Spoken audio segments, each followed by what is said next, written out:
باب دوم افضلیت سید المرسلین صلی اللہ علیہ وسلم۔ فصل دوم، حضور صلی اللہ علیہ وسلم کے انفرادی فضائل۔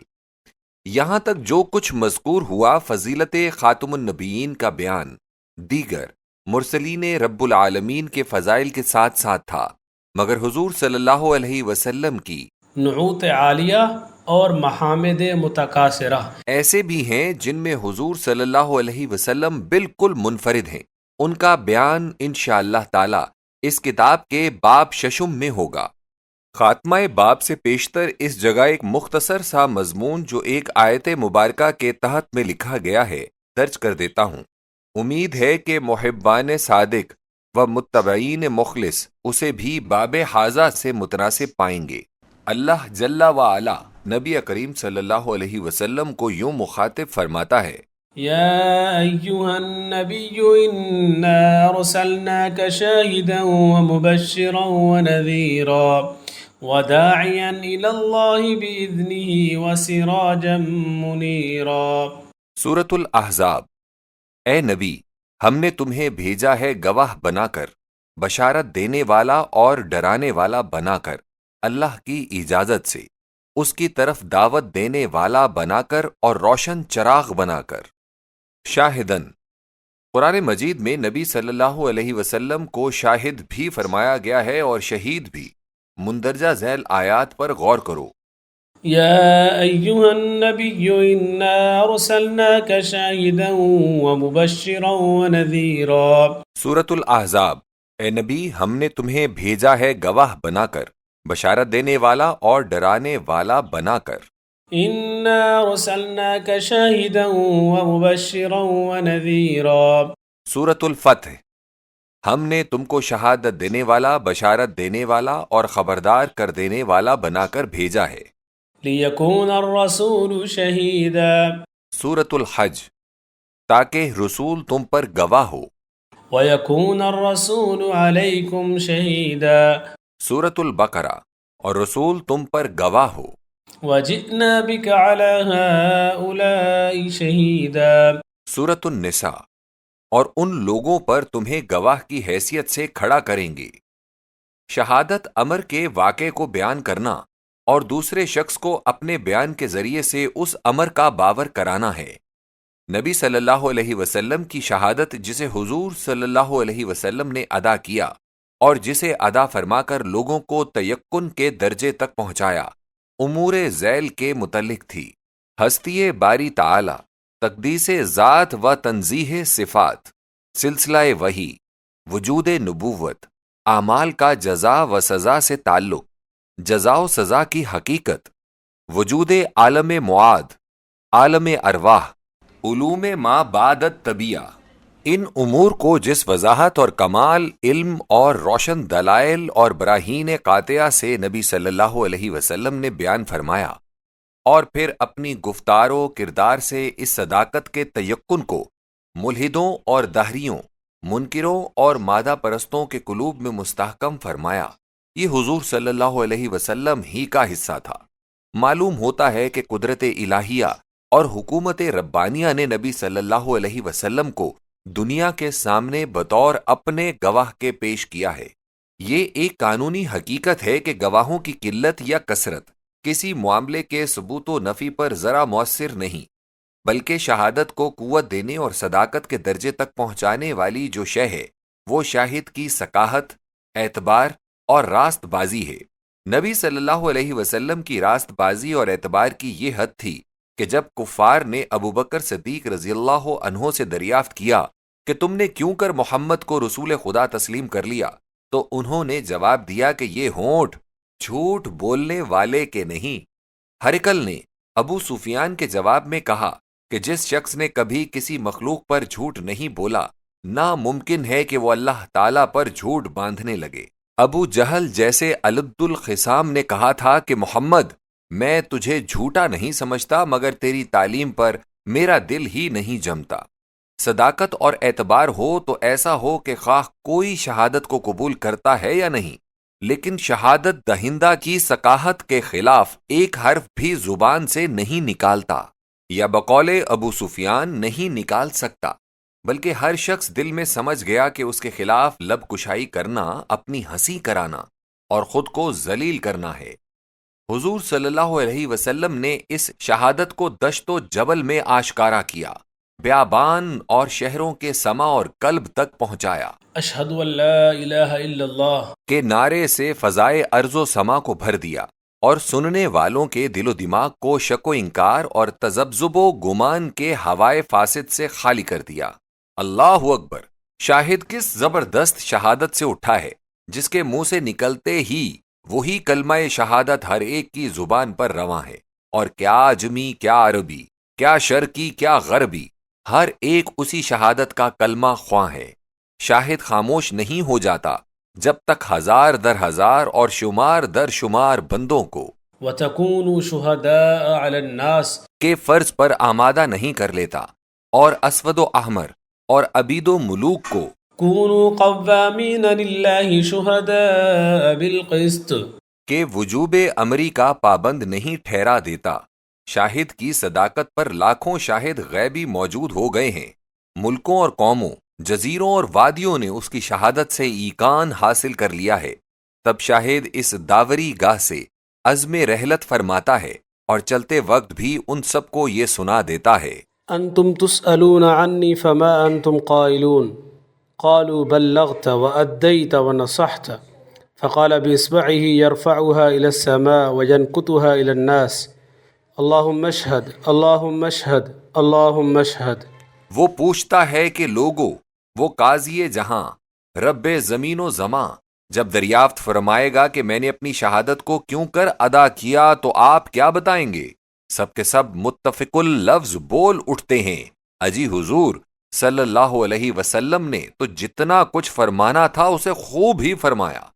حضور صلی اللہ علیہ وسلم نے تو تبلیغ و تفہیم کا حق ادا کر دیا۔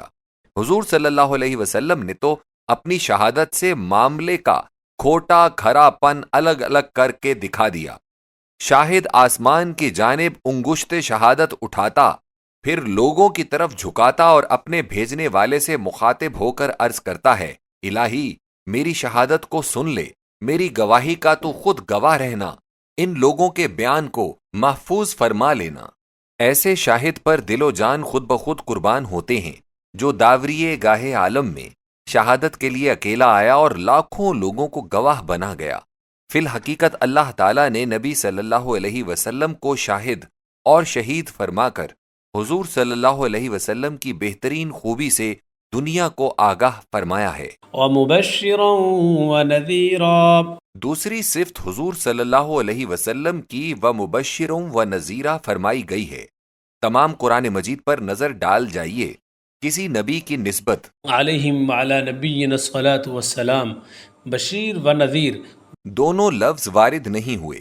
نبی صلی اللہ علیہ وسلم کی شان میں مبشر و منذر کے لفظ بھی ہیں اور بشیر و نذیر بھی، اور چونکہ یہ فضیلت جامعت نبی کریم صلی اللہ علیہ وسلم ہی کی ذات مبارک میں پائی گئی ہے، اس لیے یہ اوصاف حضور صلی اللہ علیہ وسلم کے علو مرتبت نبوت کے اظہار کرنے میں خاص ہیں۔ بشارت کے متعلق دیکھیے کہ کہیں تو مومنین کو اس امر کی بشارت دی گئی ہے کہ بِأَنَّ لَهُم مِّنَ اللَّهِ فَضْلًا كَبِيرًا، سورۃ الاحزاب، مومنین کو بشارت سنا دیجئے کہ ان کے لیے اللہ کی طرف سے بہت بڑا فضل ہے۔ دوسری جگہ فرمایا لَهُمُ الْبُشْرَى فِي الْحَيَاةِ الدُّنْيَا وَفِي الْآخِرَةِ لَا تَبْدِيلَ لِكَلِمَاتِ اللَّهِ ذَلِكَ هُوَ الْفَوْزُ الْعَظِيمُ۔ سورہ یونس، ان کے لیے دنیا کی زندگی میں بھی اور آخرت میں بھی بشارت ہے، خدا کے فرمودہ میں تبدیلی نہیں ہے، یہ بشارت برترین کامیابی ہے۔ ایک جگہ فرمایا فَبَشِّرْ عِبَادِ الَّذِينَ يَسْتَمِعُونَ الْقَوْلَ فَيَتَّبِعُونَ أَحْسَنَهُ۔ سورۃ الزمر، ان بندوں کو بشارت سنا دے جو بات سنتے ہیں اور پھر سب سے اچھے طریقے پر چلتے ہیں۔ یہ سب روحانی اور اخلاقی بشارات ہیں، اور انہی کے لیے مسلمانوں کو ابھارا اور تیار کیا گیا ہے۔ انذار کے معنی ڈرانا کیے جاتے ہیں، لیکن ڈرانا صحیح طور پر انذار کے مفہوم کو ادا نہیں کر سکتا، بلکہ اس کے مفہوم کو الٹ دیتا ہے۔ انذار کے معنی تو یہ ہیں کہ آدمی کو اس کے ہونے والے نقصان سے آگاہ کر دیا جائے۔ انبیاء علیہم السلام اپنی اپنی امت کو ان کے افعال ناشائستہ کے عواقب بد سے آگاہ کیا کرتے تھے اور برے انجام اور برے نتیجے کی خبر دیا کرتے تھے۔ یہ صفت دل سوزی و ہمدردی سے پیدا ہوتی ہے، خدا ترسی اور رحم دلی سے ظہور پکڑتی ہے، محبت نوع انسانی اور حب جنس سے اشاعت پاتی ہے۔ نبی صلی اللہ علیہ وسلم کے مبارک حالات سے ان جملہ اوصاف کا بدرجہ کمال ہونا بخوبی ثابت ہے، اور اسی لیے راہ گم کردہ قوم کو غلط راستے کی کجی اور اس کے خطرات سے آگاہ کرتے رہنا حضور صلی اللہ علیہ وسلم کا خاصہ فطرت ہو گیا تھا۔ حدیث صحیح میں ہے کہ میری اور تمہاری مثال ایسی ہے کہ تم جلتی آگ کی خندقوں میں منہ کے بل پر دیوانہ وار گر رہے ہو، اور میں کمر سے پکڑ پکڑ کر تم کو خندق سے پیچھے ہٹا رہا ہوں۔ وداعیا الی اللہ باذنہ، نبی صلی اللہ علیہ وسلم نے دعوت اللہ کو جس سرگرمی سے شروع کیا اور جس کامیابی تک پہنچایا وہ حضور صلی اللہ علیہ وسلم ہی کا حصہ ہے۔ الف، اس پہاڑی کے واز کو دیکھو جس پر سے یا آل فہر و یا آل غالب کی آواز سے عرب کو حضور صلی اللہ علیہ وسلم نے بلایا تھا۔ با، اس خلوت قدح کا خیال کرو جہاں مکہ سے دور اور دامن کوہ کے سائے میں ارکم بن ابو ارکم کے گھر کے اندر خفیہ خفیہ تعلیم دی جاتی تھی۔ جیم، کوہ طائف کا واقعہ یاد کرو جہاں حضور صلی اللہ علیہ وسلم کا خون جسم سے بہہ رہا، جوتے میں جم رہا تھا اور زبان پر دعوت اللہ کا واز جاری تھا۔ دال، اکاز کے بڑے سالانہ میلے پر نظر ڈالو جہاں نبی صلی اللہ علیہ وسلم یا ایھا الناس قولوا لا الہ الا اللہ تفلحوا کا نعرہ لگا رہے ہیں، اور سنگ دل ابو لہب حضور صلی اللہ علیہ وسلم کے پیچھے پیچھے جا رہا اور حضور صلی اللہ علیہ وسلم کو دیوانہ بتا رہا ہے۔ ہاں، مکہ سے باہر پہاڑیوں کی گھاٹی عقبہ کا تصور کرو، تاریکی چھا گئی ہے، بے پناہ مسافر اس پر خطر مقام پر ٹھہرنا نہیں چاہتا ہے، مگر راستے کی صعوبت اور خطرات راہ کے تصور نے یثرب کے قافلے کو اسی جگہ ٹھہر جانے پر مجبور کر دیا ہے۔ نور عالم صلی اللہ علیہ وسلم اسی تاریکی میں یکا و تنہا اس لیے گام فرسا ہیں کہ شاید کسی ایک ہی نفس کے کان میں اپنی دعوت کی آواز پہنچا سکیں۔ واہ، کوہ تنعیم کے دامن تک نظر کو بڑھاؤ۔ چالاک دشمن نے حضور صلی اللہ علیہ وسلم کو بے یارو مددگار اور آرام میں دیکھ کر حضور صلی اللہ علیہ وسلم کی تلوار پر قبضہ کر لیا ہے، حضور صلی اللہ علیہ وسلم کو گستاخانہ لہجے اور متکبرانہ انداز سے جگایا ہے۔ حضور صلی اللہ علیہ وسلم دیکھتے ہیں کہ دشمن سر باختہ ایک تیغ آختہ کے ساتھ کھڑا ہے اور پوچھتا ہے کہ اب تم کو کون بچائے گا۔ حضور صلی اللہ علیہ وسلم اس وقت بھی دعوت اللہ کے فرض کو فراموش نہیں کرتے، اسے وہی مبارک نام سناتے ہیں جو غافل انسانوں کے زنگ آلود دل کا حجاب اٹھا دیتا، جو قلب مردہ کو حیات تازہ عطا کرتا ہے۔ راہ ہجرت کی سیر کرو، سینکڑوں میل کا سفر درپیش ہے، خشک پہاڑیوں اور بے آب و گیاہ میدانوں سے 2 اونٹ گزر رہے ہیں جنہوں نے راہ میں کہیں آرام نہیں لیا ہے۔ حضور صلی اللہ علیہ وسلم کے ہم رکاب 2 مخلص اور 1 وفادار ہے۔ کینہ دوز دشمن کے تعاقب کا ہر لحظہ خطرہ لگا ہوا ہے، اور یہی اندیشہ راہواروں اور راہروؤں کو تیز گامی سے لیے جا رہا ہے۔ پھر بھی نبی صلی اللہ علیہ وسلم دعوت اللہ کے فرض کو نہیں بھول گئے ہیں۔ ام معبد الخزاعیہ، سراقہ بن مالک المدلجی اور بریدہ ابن الحسیب اسلمی اور اس کے 70 ساتھی وغیرہ وہ لوگ ہیں جنہوں نے اس خشک بیابان ہی میں آب حیات پیا اور چشمہ زندگی حاصل کیا۔ ہاں، 8 یوم کی شبہ روزی تگاپو یعنی دن رات مشقت کے بعد خدا کا رسول صلی اللہ علیہ وسلم قبا پہنچ گیا ہے۔ صبر آزما سفر نے بے زبان حیوانوں کو بھی تھکا دیا ہے، مگر حضور صلی اللہ علیہ وسلم اس دعوت اللہ کے شوق کی تعمیل میں دوسرے ہی دن ایک مسجد کے قیام کا اہتمام فرما رہے ہیں، جہاں سے حی علی الصلاح اور حی علی الفلاح کی صدا ہر صبح و مساء پہاڑیوں سے ٹکراتی غافلوں کو جگاتی، شائقوں کو بھلاتی، آج تک اس دائی کی پکار کو تازہ کر رہی ہے۔ تو حضور صلی اللہ علیہ وسلم قبا سے مدینے کو جاتے ہیں۔ اہل مدینہ زن و مرد، پیر و جوان، یہود و نصارہ، سابی و ترسا بھی اہل ایمان کی طرح ہما راہ چشم اور ہما تن شوق بن رہے ہیں۔ راہی میں نماز کا وقت ہو جاتا ہے اور خدا کا رسول اسی جگہ دعوت اللہ کے لیے ٹھہر جاتا، بنی سلیم کے قلوب سلیم کو تقوی کے رنگ سے رنگین بناتا، رضوان ربانیہ کی نوید سے شاد کام فرماتا ہے۔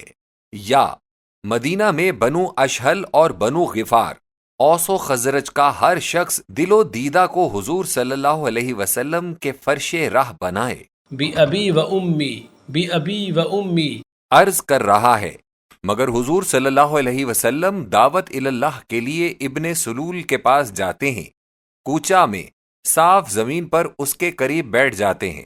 وہ ناک چڑھاتا، تیوری پر تیوری ڈال کر رومال کو منہ پر رکھ لیتا ہے اور زبان سے کہتا ہے، محمد، تم نے گرد سے اور تمہاری سواری نے اپنی بو سے میرے دماغ کو پریشان کر دیا۔ نبی کریم صلی اللہ علیہ وسلم ہنس پڑتے ہیں اور آیات قرآنیہ کی تبلیغ فرما کر دعوت اللہ کا اتمام فرماتے ہیں۔ کاف، ربیع بنت معوذ ایک شب کی بیاہی دلہن کے پاس تشریف لے جاتے اور اسے دعوت اللہ فرماتے ہیں۔ وہاں انصار کی چھوٹی چھوٹی لڑکیوں کو حربیہ اشعار فخریہ لہجے میں پڑھتے ہوئے سنتے ہیں تو ان کو بھی عقائد صحیحہ کی تلقین فرماتے ہیں۔ لام، سسکتی ہوئی جان توڑتی ہوئی نواسی کو گود میں لیتے ہیں، اس وقت بھی دعوت اللہ میں مصروف نظر آتے ہیں۔ اکلوتے بچے ابراہیم علیہ السلام کی لاش پر بیٹھتے ہیں، اس وقت بھی حاضرین کو سخت اور رضائے الہیہ کے معنی سمجھاتے، استقامت کا نمونہ دکھاتے ہیں۔ میم، آخری مرض ہے، 11 دن کے تپے شدید اور درد سر میں ذرا تخفیف ہوئی ہے۔ ضعف اس قدر ہے کہ پاؤں کے بل کھڑا نہیں ہوا جاتا، مگر دعوت اللہ میں وہی سرگرمی ہے۔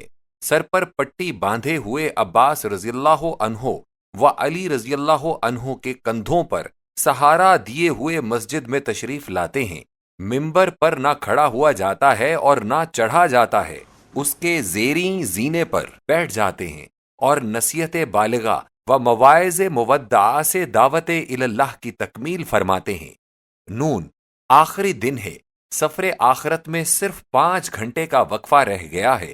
مسلمان صبح کی نماز کے لیے مسجد میں جمع ہیں۔ نبی صلی اللہ علیہ وسلم ضعف اور شدت درد سر کی وجہ سے اپنے بستر پر، جسے کھجوروں کے پٹھوں سے نرم بنایا گیا ہے، لیٹے ہیں۔ دعوت اللہ کا فرض پھر حضور صلی اللہ علیہ وسلم کے قلب پاک میں تازہ حرارت پیدا کرتا ہے۔ مسجد اور حجرہ مبارک کے درمیان جو پردہ پڑا ہوا تھا اسے ہٹاتے ہیں، تھوڑی دیر تک تبسم کے ساتھ اس نظارے کا ملاحظہ فرماتے ہیں جو ایک خدا کی عبادت کے لیے سینکڑوں مسلمانوں کے یک دل و یک جہت و یک آواز ہونے سے پیدا ہو گیا تھا۔ اب پھر زمین پر گھسٹتے ہوئے آگے بڑھتے ہیں اور اس بڑے مجمع کے سامنے پھر آخری دفعہ دعوت اللہ کی نورانی مثال قائم فرماتے ہیں۔ سین، آخری گھڑی ہے، بیوی بیٹی نواسے اس تنگ حجرے میں جمع ہیں جس کے اندر 10 سے زیادہ اشخاص کے لیے گنجائش نہیں ہے۔ اس وقت بھی دعوت اللہ اور ترحم بعباد اللہ، کی تعلیم زبان پر ہے۔ الصلاة الصلاة وما ملکت ایمانکم، نماز نماز اور لونڈی غلام کے حقوق۔ عین، آخری سانس ہے، دیدہ حق بین کو آسمان کی جانب بلند کیا ہے، اس پاک نام کا اعلان فرماتے ہوئے جس کی دعوت عمر بھر دیتے رہے۔ اللہم الرفیق الاعلی، کہتے ہوئے چشم حق بین کو فانی نظاروں سے بلند کر لیا ہے۔ ہم کو تاریخ بشر ایسا نمونہ دکھانے سے قاصر ہے جس کی زندگی کا ایک ایک لمحہ دعوت اللہ ہی میں پورا ہوا ہو۔ اس لیے داعیا الی اللہ باذنہ کا خطاب نبی صلی اللہ علیہ وسلم ہی کی ذات مبارک سے خاص معلوم ہوتا ہے، اور اسی لیے خداوند کریم نے حضور صلی اللہ علیہ وسلم کو اس صفت سے معرف فرمایا ہے۔ سراجم منیرا، سورہ فرقان اور سورہ نوح میں آفتاب کو سراجا اور سورہ نبا میں سراجم وہاجا فرمایا ہے، مگر سراجم منیرہ ایسا لفظ ہے جس کا استعمال ذات پاک نبوی کے سوا اور کسی کے لیے نہیں فرمایا گیا۔ نظام شمسی میں آفتاب کا بہت بڑا درجہ ہے، کیونکہ اس نظام کے جملہ سیار گان کا قبلہ اعظم جس کا طواف ان اجرام پر لازم ہے، یہی نیر اکبر ہے۔ عالم کون و فساد میں بھی آفتاب کی بہت بڑی ضرورت ہے۔ اس کی حرارت کا نور ہر ایک شے کے وجود اور قیام پر گہرا اثر رکھتا ہے۔ ہاں، عالم مادی کا آفتاب ایسا ہی ہے۔ اب خداوند کریم عالم روحانی کے نیر اعظم کو اپنے نور میں دکھاتا ہے اور سیدنا و مولانا محمد رسول اللہ کو سراجم منیرہ کے خطاب سے روشناس عالم فرماتا ہے۔ سچ ہے کہ جملہ سیارگان سمائے نبوت کا مدار اعظم بھی ہیں اور عالم شریعت کی بقائے دوام کی علت اولا بھی۔ صلی اللہ علی نبیہ۔ قرآن مجید کا نام نور بھی ہے۔ آفتاب رات کی تاریکی کو دور کرتا ہے اور سراج منیر نے ظلمت کفر و شرک کو محو کر دیا ہے۔ آفتاب کی روشنی سب تاروں پر چھا جاتی، انہیں چھپا لیتی ہے۔ سراج منیر کی شریعت بھی تمام شریعتوں کی مہیمن ثابت ہوئی ہے۔ آفتاب کی روشنی جرائم کا ارتکاب روک دیتی ہے۔ سراج منیر کے نور نے بھی معاصی کو بند کر دیا ہے۔ آفتاب ایک وقت قرۂ ارض کے ایک ہی پہلو کو روشن کر سکتا ہے، لیکن اس سراج منیر نے وقت واحد میں جاہلیت کی ظلمت و جہالت کی تاریکی، کفر و شرک کی سیاہی، رسوم کے اندھیر، رواج کی گھٹا، تقلید کی اندھیاری کو اپنی نورانی شعاؤں سے اٹھا کر دلوں کو نور ایمان سے، دماغوں کو عقائد صحیحہ کے لمعات سے، آنکھوں کو کتاب مبین کے مطالعے سے، خلا کو نورانی تعلیم سے، دھندلے تذبذب کو دلائل ساتیہ سے، تاریخ زنوں کو براہین مبینہ سے روشن فرما دیا۔ اس روشنی میں ہر ایک نے حقیقت اشیاء کو دیکھا اور ہر ایک کی نگاہ خود اپنے آپ کو دیکھ سکنے کے قابل ہوئی۔ وہ جو انسانیت کی حقیقت کو فراموش کر بیٹھے تھے، اب خود اصحابی کالنجوم بأیہم اقتدیتم اہتدیتم ثابت ہوئے۔ وہ جو حمایت سے راہ و رہنما گم کردہ تھے، اب خود خضر راہ بنے۔ بعض شپر چشم آفتاب کی روشنی میں چندھیا جاتے ہیں اور بعض بوم تباہ رات کی تاریکی ہی میں پر و بال کھولتے ہیں۔ یہی حال ان تیرہ درونوں کا ہے جو انوار محمدی کی تاب نہیں لا سکتے اور ضوء رسالت سے مستنیر نہیں ہوتے۔ مومنین کو تو اس سراج ربانی پر پروانہ وار نثار ہونا ضروری ہے۔